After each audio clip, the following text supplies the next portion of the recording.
Illustration of the heart. Credit, image courtesy of American Heart Association. Umbilical cord stem cells show promise as heart failure treatment. Date: September 26, 2017. Source: American Heart Association. Summary: Intravenous stem cell infusion derived from umbilical cords appears to boost heart muscle function in patients with heart failure, according to a small study. In this first-of-its-kind study, patients had significant improvement in their heart's ability to pump blood and experienced no adverse side effects related to the therapy. The results suggest IV-infused umbilical cord-derived stem cells are a promising avenue to treat heart failure. A heart failure treatment using umbilical cord-derived stem cells may lead to notable improvements in heart muscle function and quality of life, according to a new study published in Circulation Research, an American Heart Association journal. We are encouraged by our findings because they could pave the way to a non-invasive, promising new therapy for a group of patients who face grim odds, said study corresponding author Fernando Figueroa, MD, professor of medicine at the Universidad de los Andes in Chile.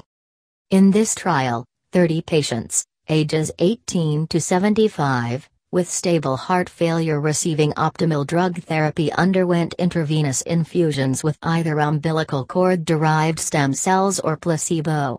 The umbilical cords were obtained from full-term human placentas from healthy donors by cesarean section after informed consent.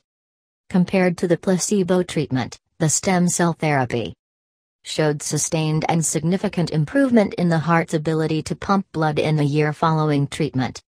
Resulted in greater improvements on measures of daily functional status and quality of life, and was safe with no adverse effects or development of alloantibodies, a common immune complication in patients receiving organ transplants or blood transfusions.